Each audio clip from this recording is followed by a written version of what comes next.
La Fondation Payot pour la promotion de la lecture. Payot et notre temps vivre bien, vivre mieux vous présente Marque-Page.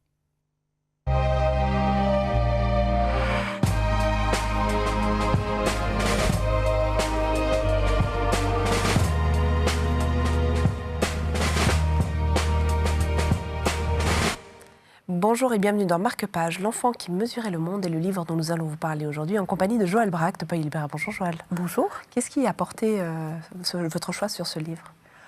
Peut-être d'abord qu'on attend toujours le prochain Metin Arditi, surtout par ici.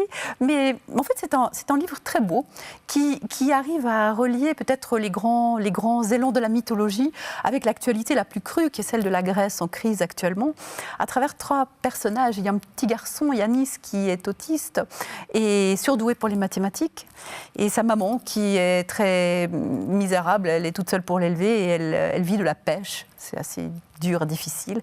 Et puis, il y a un architecte américain, enfin un architecte dans les livres de Metin Arditi, un Américain qui est venu là rechercher les traces de sa fille qui s'est tuée bêtement en pleine jeunesse dans cette île grecque. Et dans ce triangle de personnages qui, chacun à leur manière, essayent de résorber le chaos du monde par diverses pratiques, la routine, les mathématiques, la recherche de la beauté dans l'architecture et dans le monde.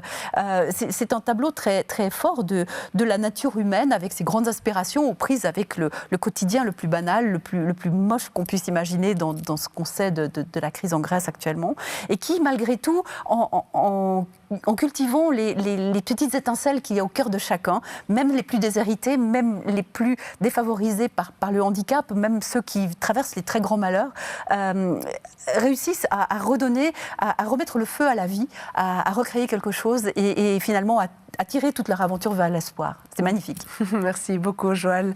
Lire et voyager, voyager et lire, ça c'est tout un programme qui vaut la peine. Marque-Page, c'est terminé pour l'instant, mais nous nous retrouvons très bientôt avec une autre proposition littéraire, évidemment, dès demain.